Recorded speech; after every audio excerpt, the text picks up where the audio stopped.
सभी मित्रों को गुड मॉर्निंग। आप सभी का अपने चैनल के ऊपर स्वागत है। आशा है आप सब अच्छे होंगे, स्वस्थ होंगे।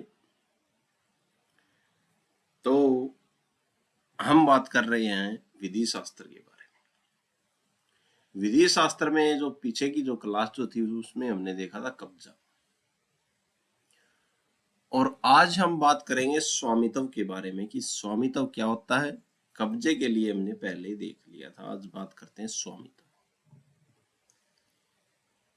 तो स्वामित्व क्या होता है, आइए शुरू करते हैं आसान भाषा में और एक नए स्वरूप के साथ।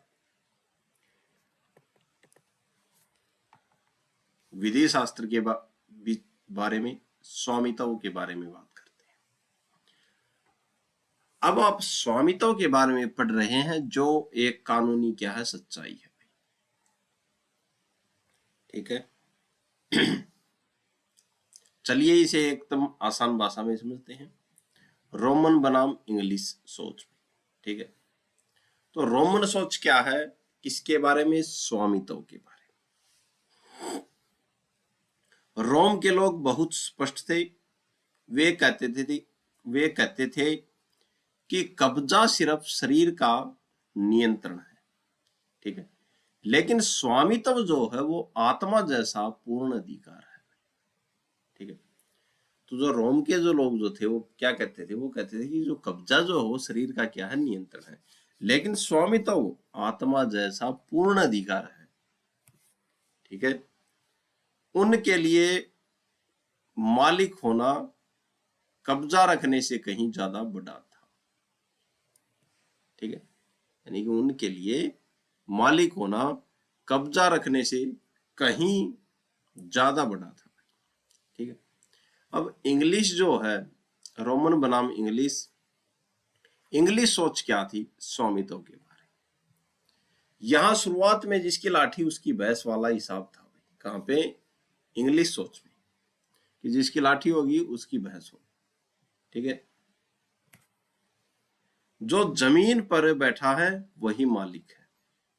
बाद में यह सोच बदली और कहा गया कि जिसके पास कब्जे का सबसे मजबूत सबूत है वह असली मालिक है। ठीक है, आइए बात करते हैं स्वामित्व के अधिकार और अधिकारों पर स्वामित्व। स्वामित्व के अधिकार और अधिकारों पर स्वामित्व, फर्क समझते हैं। यह सुनने में एक जैसा लगता है पर इसमें बड़ा फर्क है भाई। मूर्त स्वामित्व, ठीक है, जब आप किसी चीज के मालिक होते हैं, जैसे आपकी कार, आपका घर, आपका मोबाइल, इसे मूर्त कहते हैं क्योंकि इसे छू सकते हैं। ठीक है भाई, अमूर्त स्वामित्व क्या है, जब आप किसी अधिकार के मालिक होते हैं, जैसे आपकी लिखी किताब का कॉपीराइट या आपके बिजनेस की गुडविल। यहां कोई भौतिक चीज नहीं है, बस एक कानूनी हक है। तो जहां पे आपका कानूनी हक हो, भौतिक चीज नहीं हो, वो अमूर्त स्वामित्व। और जहां पे भौतिक चीज हो, जैसे कार, घर, मकान, मोबाइल, तो वो क्या है, मूर्त स्वामित्व। ठीक है, आगे हम बात करते हैं स्वामित्व के असली मायने क्या है भाई। हिरबर्ट के 4 अधिकार हैं।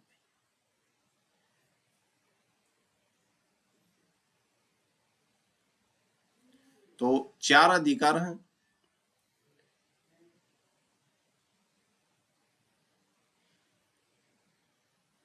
हिब्रट जो थे, हिब्रट के 4 अधिकार हैं। हिब्रट ने क्या कहा भाई स्वामित्व के बारे में, असली मायने में हिब्रट के 4 अधिकार। हिब्रट ने कहा है कि अगर आप किसी चीज के मालिक हैं तो आपके पास ये 4 पावर होनी चाहिए। तो आप किसी के मालिक हैं किसी चीज के, तो आपके पास ये 4 पावर होनी चाहिए। हिबरट ने ये बात कही थी। कौन कौन सी हैं वो 4 चीजें, आइए शुरू करते हैं। इस्तेमाल करना भाई, आप अपनी कार चला सकते हैं तो चीज का क्या करना, इस्तेमाल करना। ये आपके पास क्या होना चाहिए, पावर होनी चाहिए। दूसरी बात है दूसरों को रोकना, आप किसी और को अपनी कार छूने से मना कर सकते हैं, दूसरी पावर है भैया। फिर है बेचना, आप अपनी कार किसी को बेच सकते हैं या गिफ्ट दे सकते हैं। चौथा है नष्ट करना, अगर आप चाहें तो अपनी पुरानी कार को कबाड़ में दे सकते हैं, ठीक है। तो ये 4 अधिकार होने चाहिए। स्वामित्व के असली मायने, आप उस चीज को इस्तेमाल कर सकते हैं, इस्तेमाल करने का अधिकार, दूसरों को रोकने का अधिकार, और बेचने का अधिकार, और उस चीज को नष्ट करने का अधिकार, ठीक है। आगे बात करते हैं। अब बात करते हैं परिभाषा, स्वामित्व की परिभाषा। स्वामित्व अधिकारों का एक ऐसा गुच्छा है, जो स्वामित्व जो है वो अधिकारों का एक ऐसा गुच्छा है जिसे कानून ने अपने हाथ में थमाया है, ठीक है। किसने दिया वो अधिकार, कानून ने दिया है। अगर आप मालिक हैं तो आप उस चीज का जो चाहे करें, बेशर्ते वह कानून के खिलाफ न हो, ठीक है। यानी कि स्वामित्व एक ऐसे अधिकारों का गुच्छा है जो गुच्छा कानून ने हमारे हाथ में थमाया है, ठीक है।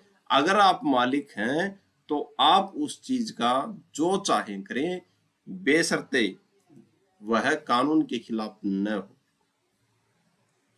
ठीक है। जैसे आप अपने घर के मालिक हैं, या आप अपने घर के मालिक हैं भाई, ठीक है। तो आप उसमें रह सकते हैं, उसे बेच सकते हैं, लेकिन आप उस घर के अंदर गैर कानूनी बम नहीं बना सकते, ठीक है। तो आप जो कानून ने है आपको अधिकार दे दिया कि आप अपने घर के मालिक हैं, आप उसमें रह सकते हैं, आप उसको बेच भी सकते हैं, लेकिन आप उस घर में गैर कानूनी तरीके से बम नहीं बना सकते, ये गैर कानूनी है। यानी स्वामित्व पूर्ण तो है, स्वामित्व पूर्ण तो है, पर उस पर कानून की सीमाएं भी हैं, ठीक है। तो स्वामित्व क्या है, स्वामित्व अधिकारों का एक ऐसा गुच्छा है जो कानून ने आपके हाथ में दे रखा, ठीक है, और कानून के खिलाफ आप नहीं जा सकते। आगे बात करते हैं, हॉलैंड का विचार क्या है, टोटल वेल्थ। हॉलैंड क्या कहते हैं स्वामित्व के बारे में, हॉलैंड कहते हैं कि आपकी संपत्ति सिर्फ वो नहीं जो आपके हाथ में है, ठीक है भाई, बल्कि वो सब कुछ है जिस पर आपका कानूनी हक है, चाहे वो पैसा हो जो आपको किसी से लेना है, या वो घर हो जो अभी किसी और के पास है। तो हॉलैंड क्या कहते हैं कि आपकी संपत्ति सिर्फ वो नहीं जो आपके हाथ में है, ठीक है, बल्कि वो सब कुछ है जिस पर आपका क्या है, कानूनी हक है। सीधी बात है, अगर किसी भी चीज पे आपका कानूनी हक है तो वो क्या है, आपकी संपत्ति है, चाहे वो पैसा हो किसी से लेना हो, या वो घर हो जो अभी किसी और के पास है, ठीक है। तो ये हॉलैंड की विचारधारा है, किसके बारे में, स्वामित्व के बारे में। आगे बात करते हैं, ऑयस्टीन क्या कहते हैं भाई, ऑयस्टीन का नजरिया क्या है भाई, राजा वाला स्वामित्व। ऑयस्टीन पुराने जमाने की तरह सोचते थे भाई, ठीक है। उनके हिसाब से अगर आप किसी चीज के मालिक हैं तो आपके पास सुपर पावर है, ठीक है भाई। तो ऑयस्टीन जो थे वो राजा वाला स्वामित्व रखते थे, अगर आप किसी चीज के मालिक हैं तो आपके पास क्या है, सुपर पावर है। अनिश्चित उपयोग, आप अपनी चीज का जो चाहे करें, कोई नहीं रोकेगा, ये बात किसने कही थी, ऑयस्टीन। तो ऑस्टिन की विचारधारा पुरानी जमाने की तरह सोचते थे भाई वो, ठीक है। असीमित समय, यह हमेशा आपका रहेगा, आपके पास, आपके बच्चों का भाई, आपके बाद आपके बच्चों का रहेगा, ठीक है। फिर क्या कहा ऑस्टिन ने, बेरोक-टोक, यानी कि बिना किसी बेरोक-टोक बेचना भाई, आप जब चाहें जिसे चाहें इसे बेच या दान कर सकते हैं भाई, ठीक है भाई। लेकिन असलियत क्या है भाई, आज के दौर में ऑस्टिन की बातें पूरी तरह सच नहीं है।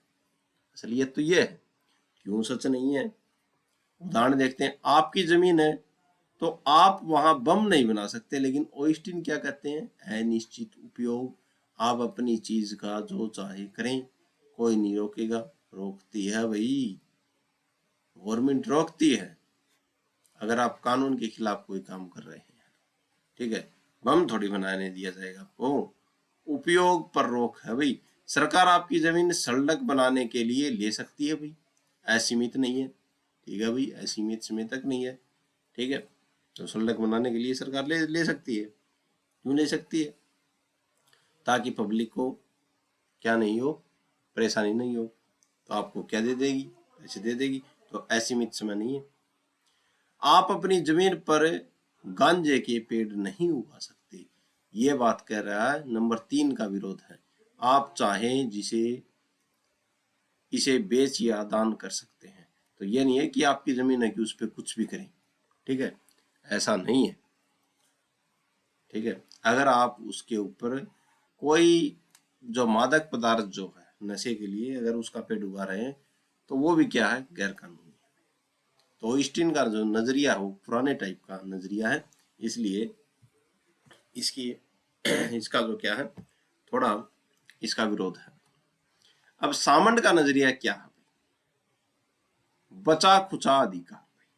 सामंड क्या करते हैं, सामंड बहुत प्रैक्टिकल थे। उन्होंने एक नया शब्द दिया, कौन सा शब्द दिया, विलंगम, विलंगम शब्द दिया। किसने दिया, सामंड ने दिया, जिसका आसान मतलब है बोझ या दूसरों का हक, ठीक है। तो सामंड ने बहुत प्रैक्टिकल आदमी थे, उन्होंने एक नया, बहुत प्रैक्टिकल थे सामंड, उन्होंने एक नया शब्द दिया, कौन सा, विलंगम, जिसका आसान मतलब क्या है, बोझ या दूसरों का हक। सामंड ने कहा कि स्वामित्व वह अधिकार है जो तब बचता है जब आप अपनी संपत्ति पर से दूसरों के छोटे छोटे हकों को हटा देते हैं, ठीक है। अब सामंड महोदय क्या कहते हैं कि स्वामित्व वह अधिकार है जो तब बचता है, कब बचता है, जब आप अपनी संपत्ति पर से दूसरों के छोटे छोटे हक को हटा देते हैं। उदाहरण से समझिए, मान लीजिए आपका एक बड़ा खेत है, आपका एक बड़ा खेत है, आपने बैंक से लोन लिया और खेत गिरवी रख दिया। बैंक का हक है विलंगम, ठीक है, बोझ या दूसरों का हक, तो बैंक का हक हो गया, इस पे बोझ हो गया, ठीक है भाई। आप खेत का एक हिस्सा किराए पर दे दिया, आपने खेत का एक हिस्सा किराए पर दे दिया, तो किराएदार का क्या होगा, हक हो गया। फिर पड़ोसी को वहां से रास्ता दे दिया, तो पड़ोसी का क्या हो गया, हक, ठीक है। तो सामंड कहते हैं कि अगर हम इन तीनों को हटा देते हैं, यानी कि दूसरों के छोटे छोटे हकों को हटा देते हैं, तब जाके क्या जो बचता है कि वो है स्वामित्व का अधिकार, ठीक है। आगे बात करते हैं, सामंड कहते हैं इन सब को हटाने के बाद बचा कुचा हक बचता है, वही असली स्वामित्व है। और जैसे ही ये लोग बैंक किराएदार अपना हक छोड़ेंगे, वो सारी पावर वापस लौटकर आपके पास आ जाएगी, ठीक है। अब बात आती है स्वामित्व वर्सेस कब्जा वर्सेस विलंगम सामंड के अनुसार। और विलंगम का मतलब क्या बताया था? बोझ या दूसरों का हक भाई। ठीक है, अब तीनों की तुलना करते हैं भाई। तो स्वामित्व यह कागजी और कानूनी हक होता है भाई। ठीक है भाई। कब्जा क्या है? ये मौके पर चीज का आपके पास होना होता है कि मौके पर चीज हमारे पास है तो हमारा कब्जा इस पे। और कागजी और कानूनी क्या है? हक स्वामित्व है। तीसरा जो पॉइंट है वो है विलंगम। ये क्या होता है? यह आपकी चीज पर किसी दूसरे का छोटा सा कानूनी हक है, जैसे बैंक का गिरवी हक है। ठीक है, तो किसी दूसरे का आपकी चीज पर क्या है? कोई छोटा सा हक है। ये सामंड की बात है, सामंड ने ये बात कही थी। सामंड के अनुसार स्वामित्व के 5 लक्षण है भाई। कौन कौन से लक्षण है? सामंड क्या कहते हैं स्वामित्व के बारे में कि 5 लक्षण है स्वामित्व में। कब्जे का हक, भले ही चीज आपके हाथ में न हो पर आप उसे वापस लेने का हक रखते हैं, तो कब्जे का हक। फिर है उपयोग, आप उसका फायदा उठा सकते हैं, उपयोग कर सकते हैं उस चीज का। फिर है बेचना, नष्ट करना, आप उसे बेच सकते हैं या खत्म कर सकते हैं। ठीक है भाई, हमेशा के लिए भी, इसकी कोई एक्सपायरी डेट नहीं होती भाई। ठीक है, अविशिष्ट, अवशिष्ट, अवशिष्ट का मतलब है सब कुछ बांटने के बाद जो अंत में बचता है वो मालिक का होता है। ठीक है, तो ये 5 हक बताए हैं, 5 लक्षण बताए हैं सामंड ने किसके? स्वामित्व के। आगे बात करते हैं आलोचना। आलोचना क्या कहते हैं? ठीक है, कुछ विद्वान कहते हैं कि सामंड ने ये आलोचना है, आलोचना के बारे में बात है, और सामंड के मत की क्या की? आलोचना की। तो इसके बारे में क्या कहा? कुछ विद्वान कहते हैं कि सामंड ने इसे बहुत उलझा दिया। ठीक है, तो ड्यूगिट कहते हैं भाई, ड्यूगिट क्या कहते हैं भाई कि मालिक का रिश्ता चीज से होता है, न कि किसी कल्पित अधिकार से। ठीक है, तो ड्यूगिट कहते हैं कि मालिक का जो रिश्ता जो है वो किसी चीज से होता है, न कि किसी कल्पित अधिकार से। कुक, कुक क्या कहते हैं? कुक कहते हैं कि सामंड ने फालतू का कंफ्यूजन पैदा कर दिया। ठीक है, सामंड ने यह बता कि कब्जे का हक, उपयोग, बेचना, नष्ट करना हमेशा के लिए, और अवशिष्ट। ठीक है, कि क्या कर दिया इन्होंने? बेकाम का क्या कर दिया है? फालतू का कंफ्यूजन कर दिया। ऑइस्टीन क्या कहते हैं भाई? मालिक, अब सारांश देख लेते हैं इसका। ऑइस्टीन, मालिक मतलब सब कुछ करने की आजादी, जो आज के कानून में पूरी तरह से संभव नहीं है। इसलिए ऑइस्टीन का क्या हुआ था? विरोध हुआ था। फिर सामंड क्या कहते हैं? मालिक मतलब सबका हिस्सा देने के बाद जो बचा वो मेरा। यह आज के हिसाब से बिल्कुल सही बैठता है। ठीक है, सीधी बात, सामंड के हिसाब से स्वामित्व एक खाली बाल्टी की तरह है।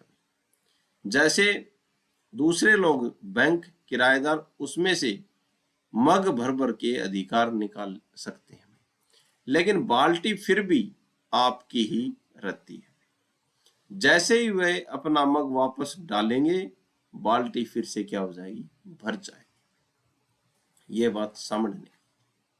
आगे बात करते हैं स्वामित्व के 7 मुख्य लक्षण है भाई। आज का कानून क्या कहता है? तो स्वामित्व के क्या है? 7 मुख्य लक्षण।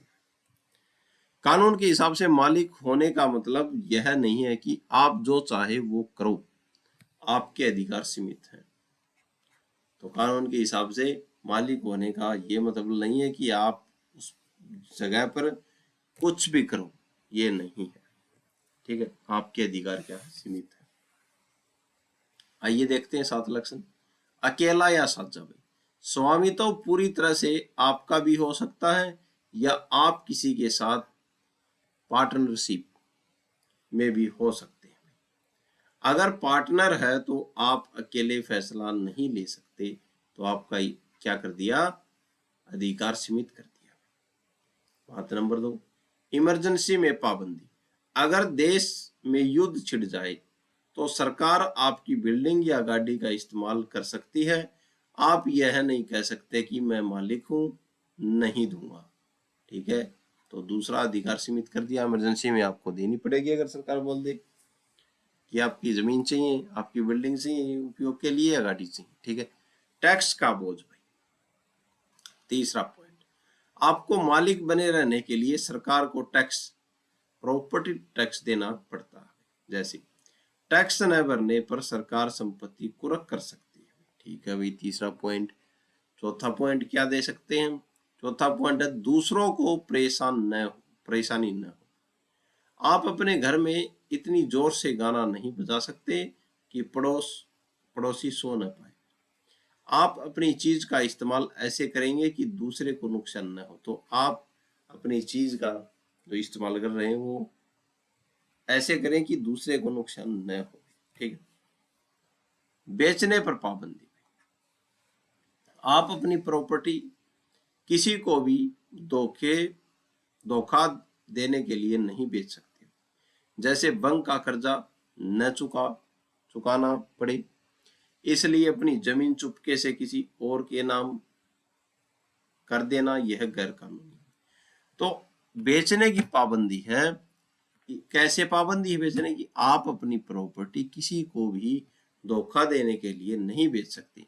जैसे क्या प्रॉपर्टी पे लोन है और आपने चुपके से किसी और के नाम करवा दिया, पता उसको भी नहीं, धोखा हो गया उसके साथ भी। ठीक है, तो ये क्या है? गैर कानूनी है।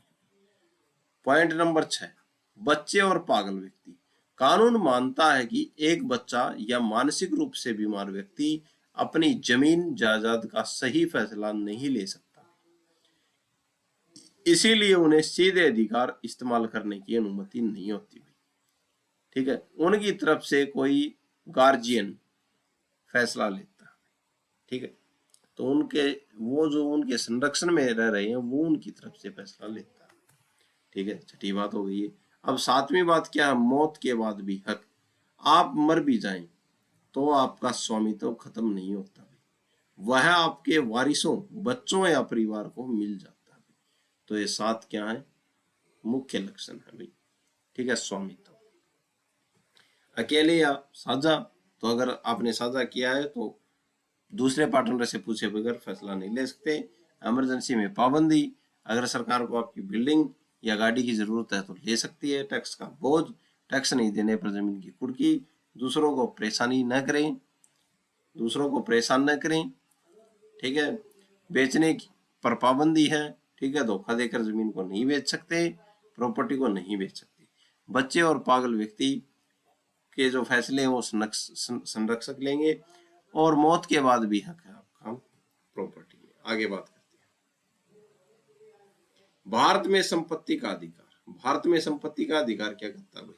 स्वामित्व क्या करता है? यह एक बहुत महत्वपूर्ण जानकारी है जो अक्सर परीक्षाओं में पूछी जाती है।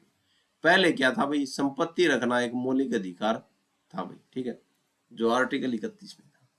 सरकार इसे आसानी से नहीं ले सकती थी, तो मौलिक अधिकार में सरकार आसानी से जमीन को नहीं ले सकती थी। ठीक है, संपत्ति को। अब क्या 1978 के बाद यह सिर्फ एक कानूनी अधिकार अनुच्छेद 300 क में डाल दिया भाई। तो अब ये क्या है? संवैधानिक अधिकार हो गया भाई। इसका मतलब अब सरकार उचित कानून बनाकर और मुआवजा देकर आपकी जमीन ले सकती है, जैसे हाईवे, रेलवे बनाने के लिए। ठीक है, तो ये है भारत में फिलहाल संपत्ति का अधिकार। आगे बात करते हैं। आगे स्वामित्व की विषय वस्तु क्या है भाई? किस किस के मालिक बन सकते हैं भाई? तो स्वामित्व की विषय वस्तु क्या? आमतौर पर हम सोचते हैं कि सिर्फ जमीन, घर या मोबाइल जैसी ठोस चीजों के ही मालिक होते हैं, लेकिन कानून कहता है कि आप 2 तरह की चीजों के मालिक हो सकते हैं। कौन सी? एक तो मूर्त, जिसे हम छू सकते हैं, और जैसे घड़ी, कार, मकान, और दूसरी है अमूर्त, जो दिखाई नहीं देती लेकिन कानूनन आपकी है भाई। जैसे आपकी लिखी किताब का कॉपीराइट, आपकी कंपनी का ट्रेडमार्क, या किसी से उधार वापस लेने का हक। तो अमूर्त और मूर्त, ठीक है, दो तरह से आप मालिक हो सकते हैं। अपवाद देखते हैं। अपवाद, जिसके मालिक आप नहीं बन सकते। किसके आप मालिक नहीं बन सकते? एक तो हवा, सूरज, चांद या खुले में घूमने वाले जंगली जानवर, तो इनके आप मालिक नहीं बन सकते। किसी दूसरे देश की जमीन, इसके भी आप मालिक नहीं बन सकते। अधिकारों पर स्वामित्व नहीं होता भाई, ठीक है, तो अधिकारों पर स्वामित्व नहीं होता। आप यह नहीं कह सकते कि मैं अपनी बोलने की आजादी का मालिक हूं, ठीक है, तो अधिकार है बोलने का, तो आप इस पे क्या नहीं हो सकते? स्वामित्व नहीं होता भाई आपका, ठीक है। आप उस अधिकार को रखते हैं पर उसे किसी को बेच नहीं सकते, ठीक है, तो स्वामित्व, अधिकारों पर स्वामित्व नहीं होता, ठीक है। आगे बात करते हैं, स्वामित्व कैसे मिलता है? बात यह भी है कि स्वामित्व मिलता कैसे। सामण ने स्वामित्व हासिल करने के दो मुख्य तरीके बताए। कौन कौन से? मूल अर्जन भाई, ठीक है, जब आप ऐसी चीज के मालिक बनते हैं जिसका पहले कोई मालिक नहीं था भाई, ठीक है, तो ये क्या है? मूल अर्जन बोला जाता है। जैसे समुन्द्र से पकड़ी गई मछली या जंगल से मिला शहद, इसे विधि के परिवर्तन द्वारा भी कहते हैं भाई, ठीक है, तो समुद्र से पकड़ी गई मछली या जंगल से मिला शहद, ठीक है, तो मूल अर्जन, जब आप ऐसी चीज के मालिक बनते हैं जिसका पहले कोई मालिक नहीं था। तो मछली पकड़ी है, उसका पहले कोई मालिक नहीं था, आपने पकड़ ली तो आप मालिक बन गए। जंगल से मिला शहद, तो शहद लिया है, ठीक है, तो क्या आप उसके मालिक बन गए। व्युत्पन्न अर्जन करना, व्युत्पन्न अर्जन ये क्या है भाई? जब आप किसी चीज को उसके पुराने मालिक से लेते हैं, ठीक है, जैसे दुकान से फोन खरीदा तो वही उत्पन्न कर दिया है, ठीक है, किसी से घर गिफ्ट में लेना या पिता की वसीयत से जमीन मिलना, यह भी वही उत्पन्न है। यहां मालिकाना हक एक हाथ से दूसरे हाथ में जाता है, ठीक है, और मूल अर्जन में क्या है? पहले उसका कोई मालिक नहीं था और आप क्या है? उसके मालिक बन गए, ठीक है। परिगरण द्वारा अर्जन में परिगरण द्वारा अर्जन, एक के साथ एक फ्री में, ठीक है, यह बहुत मजेदार हिस्सा है। कभी कभी आप किसी चीज पर कब्जा नहीं करते लेकिन फिर भी उसके मालिक बन जाते हैं क्योंकि वह आपकी पुरानी चीज से जुड़ी होती है, ठीक है। देखते हैं, जमीन के साथ जमीन में, नदी की धारा से मिट्टी बहकर आपके किनारे जम गई, ठीक है, यानी कि नदी के साथ जमीन के साथ जमीन, तो नदी की धारा से मिट्टी बहकर आपके किनारे जमा हो गई तो वह जमीन आपकी हो गई, ठीक है।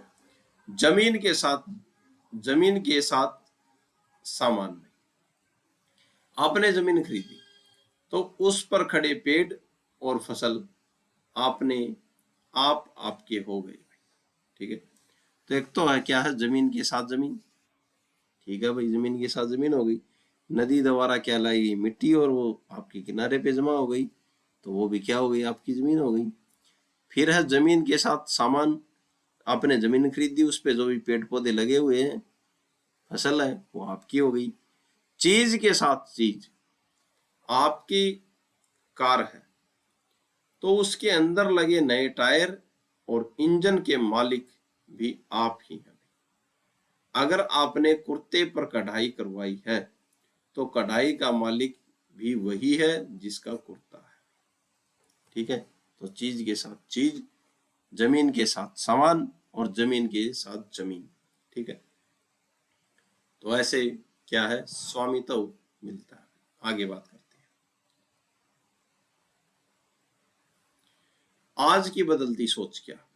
पुराने जमाने में मालिक को भगवान माना जाता था, वह जो चाहे करे भाई, लेकिन आज लोक स्वामित्व, ठीक है, आज क्या है?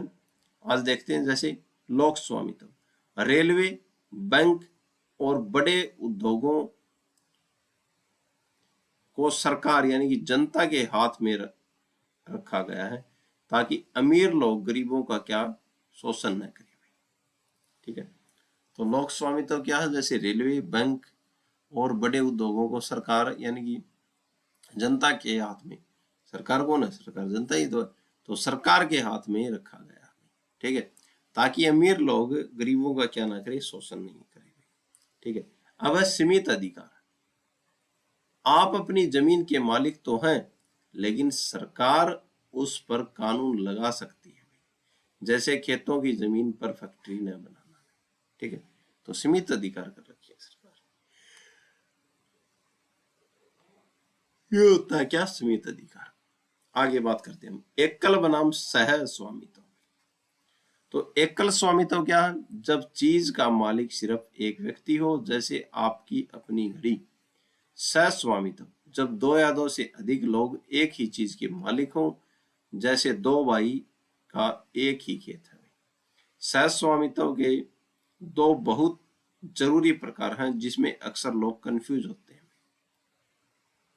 ठीक है, मजेदार बात क्या है, अगर कागजों में साफ साफ न लिखा हो कि कौन सा मालिकाना हक है, तो कानून उसे सामान्य स्वामित्व, जिसमें वारिसों को हक मिले, ही मानता है।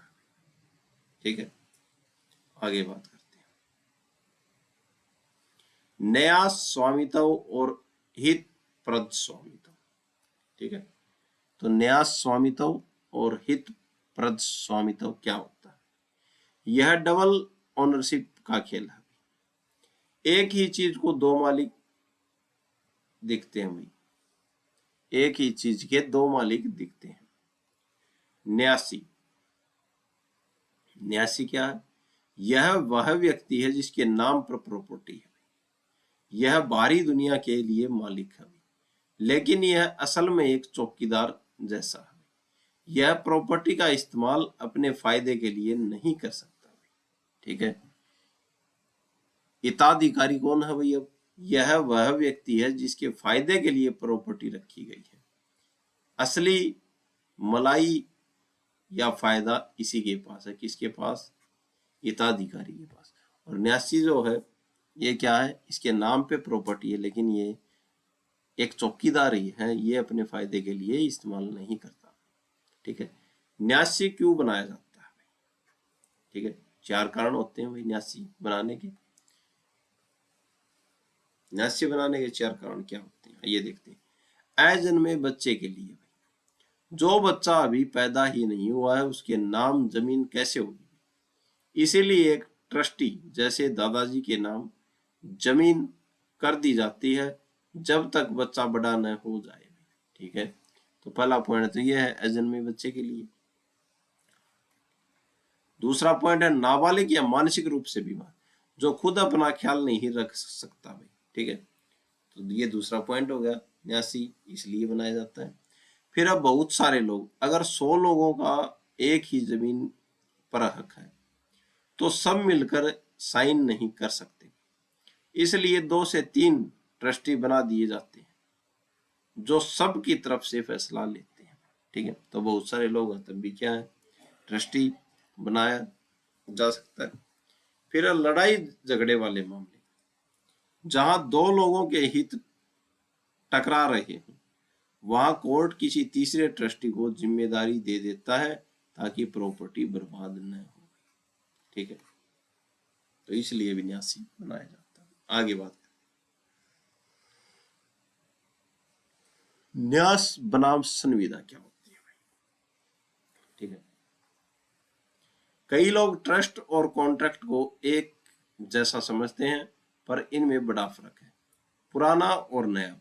कॉन्ट्रैक्ट बहुत पुराना है, जबकि ट्रस्ट बाद में इंसाफ के आधार पर शुरू हुआ। तीसरा फायदा, कॉन्ट्रैक्ट में सिर्फ वो लोग कॉन्ट्रैक्ट में सिर्फ वो दो लोग कोर्ट जा सकते हैं जिन्होंने आपस में डील की है, लेकिन ट्रस्ट में हिताधिकारी ठीक है, जिसने डील साइन नहीं की है वह भी अपने हक के लिए कोर्ट जा सकते हैं। ठीक है, आगे बात है फिर घोषणा क्या है। कॉन्ट्रैक्ट के लिए दो लोगों का राजी होना और साइन करना जरूरी है।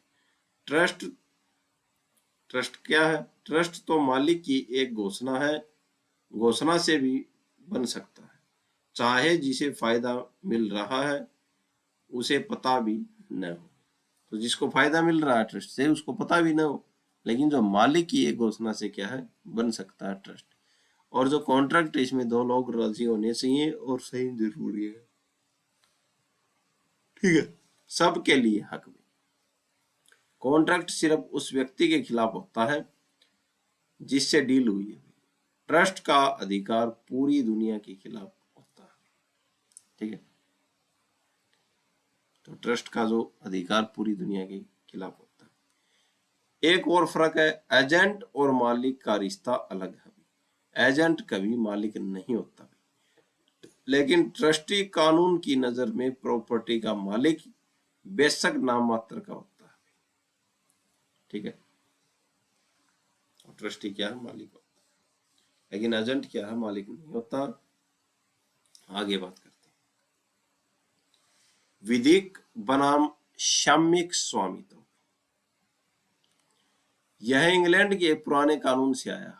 विधिक स्वामित्व जिसका नाम सरकारी कागजों में मालिक के तौर पर दर्ज हो तो यह है विधिक। सरकारी कागजों में नाम है तो विधिक अधिकार है उसका, विधिक स्वामित्व। अब क्या है साम्यिक अधिकार? वह जिसे कानून नहीं मानता, वह जिसे कानून नहीं बल्कि साम्य यानी कि इंसाफ मालिक मानता है। ठीक है, क्योंकि असली फायदा उसी का है। तो वह जिसे कानून नहीं बल्कि साम्य यानी कि इंसाफ मालिक मानता है, क्योंकि असली फायदा उसी का है भाई। उदाहरण, मान लीजिए आपने मुझे अपना मकान बेचने का वादा किया और पैसे ले लिए, पर अभी कागजों पर साइन नहीं किए। अब मैं साम्यिक मालिक हूं और आप विधिक मालिक हैं। ठीक है, तो कानून क्या बोलेगा कि आपने पैसे ले लिए हैं इसलिए आपको साइन करना पड़ेगा, नहीं इसके पैसे वापस ले। हित बनाम निहित बनाम समाश्रित स्वामित्व, ये क्या है भाई? यह बहुत ही महत्वपूर्ण है, इसे पक्का और कच्चा हक कह सकते हैं। निहित क्या है? यह पक्का हक है, आपको चीज मिल चुकी है या मिलना तय है, कोई शर्त बाकी नहीं है। ठीक है, तो निहित क्या है? यह पक्का हक होता है, आपको चीज मिल चुकी है या मिलना तय है, कोई शर्त बाकी नहीं है इसमें। समाश्रित क्या है?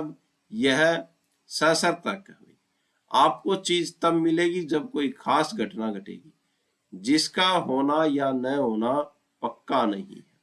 उदाहरण देखते हैं, अगर तुम वकील बन गए तो यह कार तुम्हारी। ठीक है, तो ये क्या है? समाश्रित है। ठीक है, शर्त रख दी।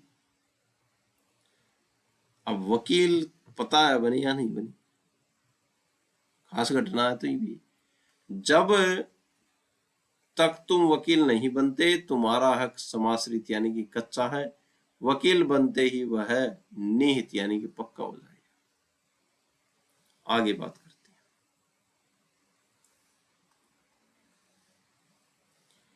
हैं। दो शर्तें, प्रोभावे और उत्तर भावे, ये क्या है? कई बार पूछ लेता प्रोभावे क्या है और उत्तर भावे क्या है। प्रोभावे पहले शर्त पूरी करो फिर मालिक बनो। उत्तर भावे अभी तुम मालिक हो, अभी तुम मालिक हो पर अगर तुमने यह गलत काम किया तो मालिक नहीं रहोगे।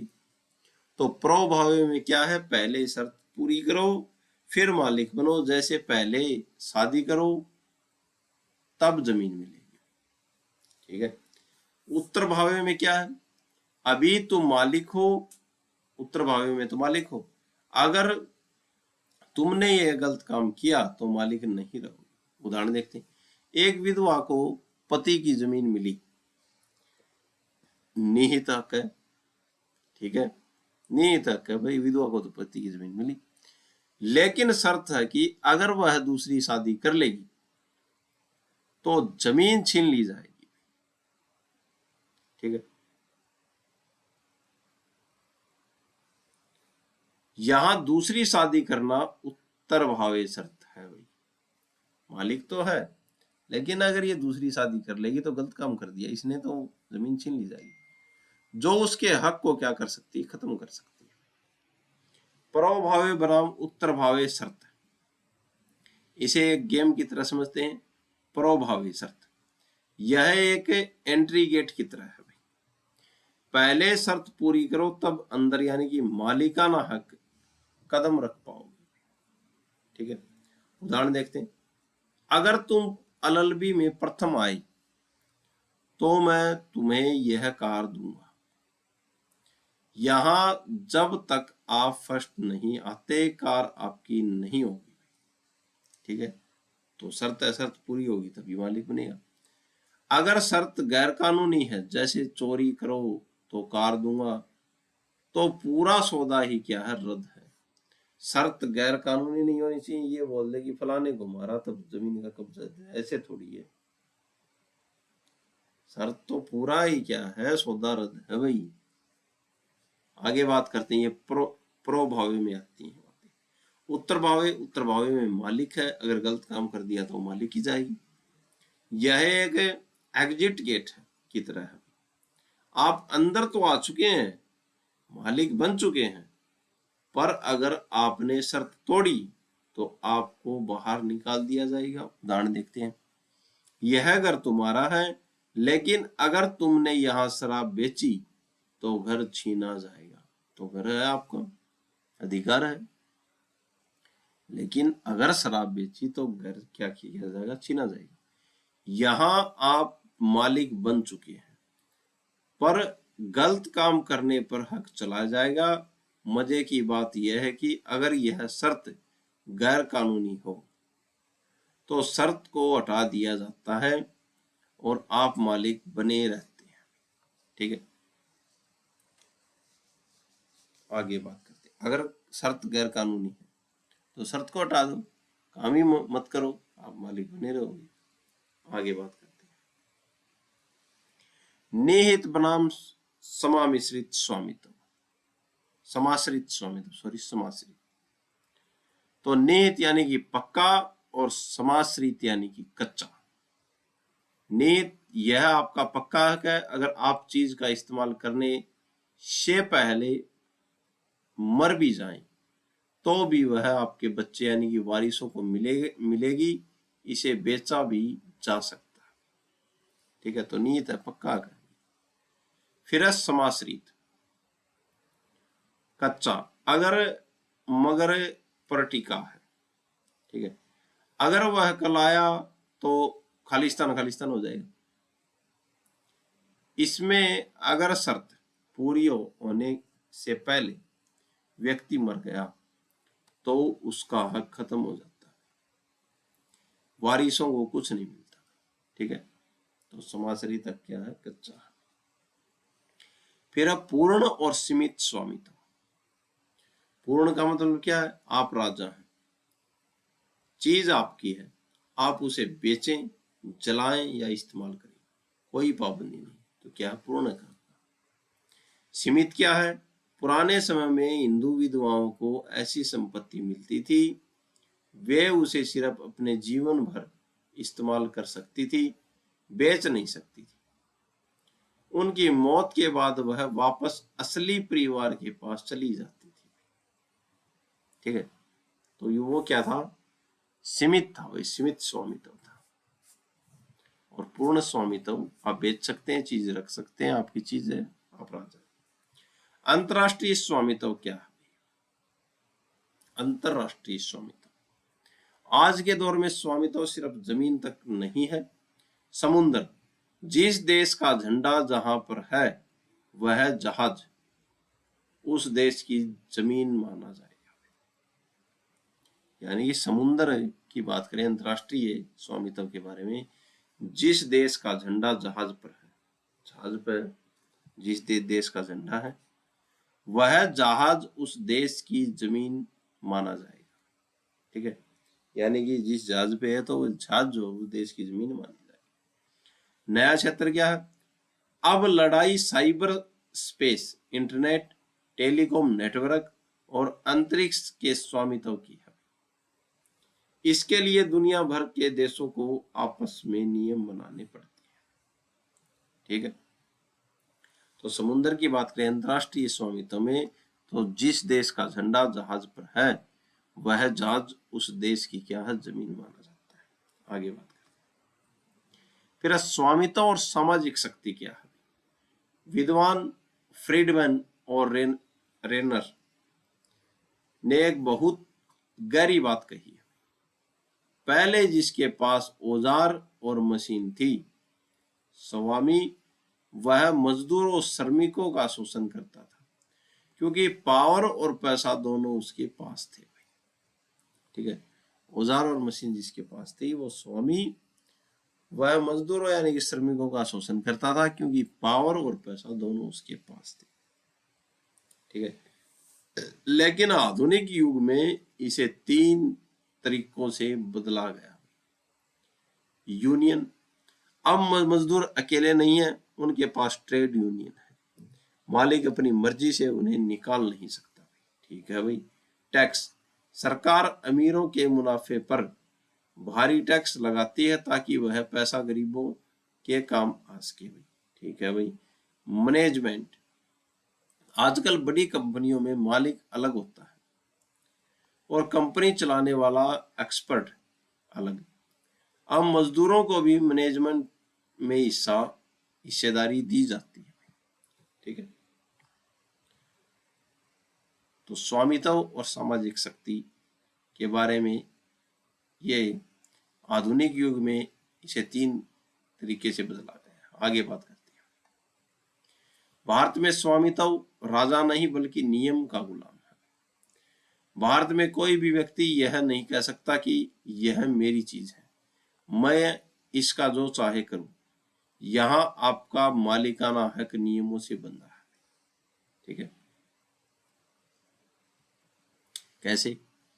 आप एक सीमा से ज्यादा जमीन नहीं खरीद सकते भाई, जमीन नहीं रख सकते।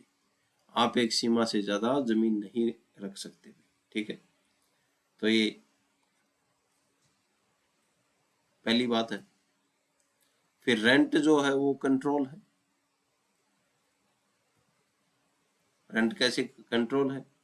आप अपने घर के मालिक तो हैं, लेकिन किराएदार को बिना वजह निकाल नहीं सकते भाई। ठीक है, ये दूसरा पॉइंट है। फिर है देश हित में सरकार बैंकों या उद्योगों का मालिकाना हक खुद ले सकती है। ठीक है,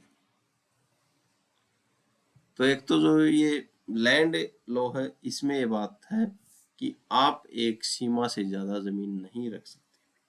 ठीक है, तो भारत में स्वामित्व राजा नहीं बल्कि नियम का गुलाम है। ये नियम है, सीमा तक रख सकते हैं जमीन, फालतू नहीं रख सकते। आप अपने घर के मालिक तो हैं, लेकिन किराएदार को बिना वजह से, ये भी नियम में, किराएदार को बिना वजह से नहीं निकाल सकते, इसलिए नियम का गुलाम है। ठीक है, भारत में स्वामित्व। देश हित में सरकार बैंकों का उद्योगों का मालिकाना हक खुद ले सकती है। ठीक है, ले सकती है भाई, राष्ट्रीयकरण द्वारा। प्राचीन भारत की सोच यानी कि हिंदू विधि, प्राचीन भारत की सोच क्या थी भाई? पुराने समय में भी हमारे ऋषि मुनियों जैसे मनु, नारद, कात्यायन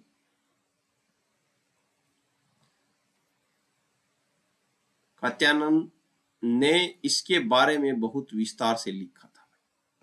ठीक है, किसके बारे में? स्वामित्व के बारे में, हिंदू विधि की बात। कब्जा ही सबूत है। अगर कोई चीज आपके पास है तो माना जाता था कि आप ही मालिक हैं। ठीक है, प्राचीन समय। स्वामित्व कैसे मिलता है? मनुस्मृति के अनुसार 7 तरीके थे भाई। एक तो है विरासत में दिया, फिर है मेहनत से कोई से कमाई भाई, फिर है खरीदना, फिर है जीतना, फिर है निवेश करना, और फिर है काम करना, और फिर है दान लेना। 7 तरीके से मनुस्मृति में क्या था, स्वामित्व मिलता था। खोई हुई चीज पर कात्यायन ने कहा था कि अगर आपकी चीज खो गई है और किसी और के पास मिली है तो आपको गवाही के जरिए साबित करना होगा कि आप उसके असली मालिक हैं। तो ये पुराने समय की सोच थी स्वामित्व की। आगे बात करते हैं स्वामित्व बनाम कब्जा। इसे समझने के लिए डॉक्टर सेठना का उदाहरण सबसे बेहतरीन है। स्वामित्व आत्मा है और कब्जा शरीर है। स्वामित्व क्या बता दिया इन्होंने, आत्मा, और कब्जा क्या बताया इन्होंने, शरीर बताया। जैसे शरीर के बिना आत्मा नहीं दिखती, अगर शरीर में आत्मा नहीं है, आत्मा दिखती कहां पे? जैसे शरीर के बिना आत्मा नहीं दिखती, वैसे ही कब्जे के बिना स्वामित्व अधूरा सा लगता है। ठीक है, ये बात किसने कही थी? डॉक्टर सेठना। कुछ खास बातें जो याद रखनी है, एक तो है प्रतिकूल कब्जा। अगर कोई व्यक्ति आपकी जमीन पर 12 साल तक कब्जा जमाए रखता है और आप कुछ नहीं करते तो कानून मान लेगा कि आपका स्वामित्व खत्म हो गया और अब वह मालिक बन गया। फिर अब बिना कब्जे का मालिक। अगर आपने किसी को पैसा उधार दिया तो उस पैसे पर आपका क्या है? स्वामित्व है। तो बिना कब्जे का क्या है? मालिक। अगर आपने किसी को क्या किया, पैसा उधार दिया, तो आपने उधार दे दिया, कब्जा उसके पास चल गया, तो उस पैसे पर आपका क्या है? स्वामित्व तो है पर कब्जा नहीं है, क्योंकि पैसा अभी उसकी जेब में है जिसको आपने पैसा दिया। तो ये क्या है? बिना कब्जे का मालिक। सबूत का बोझ भी। अगर मेरे पास कोई घड़ी है तो दुनिया यही मानेगी कि मैं मालिक हूं। अगर कोई कहता है कि वह उसकी है तो उसे कोर्ट में साबित करना होगा। ठीक है, जो ये बोलता है कि ये मेरी है तो उसको कोर्ट में साबित करना होगा। स्वामित्व एक बड़ा अधिकार है जिसमें बेचना, नष्ट करना और उपयोग करना शामिल है, जबकि कब्जा सिर्फ चीज को अपने पास रखने की स्थिति है। भारत में कानून इन दोनों के बीच संतुलन बनाकर चलता है। तो ये था स्वामित्व। भारतीय क्या वो विधि शास्त्र के बारे में बात चल रही थी। तो आज के लिए इतना ही। आशा आपको अच्छा लगेगा, समझ में आएगा। और चैनल को लाइक करें, शेयर करें, सब्सक्राइब करें। जहां तक हो अपने साथियों तक चैनल को पहुंचाने की कोशिश करें। और आज के लिए इतना ही। ज्यादा न बोलते हुए मैं अपनी वाणी को विराम देता हूं। आज के लिए इतना ही। धन्यवाद।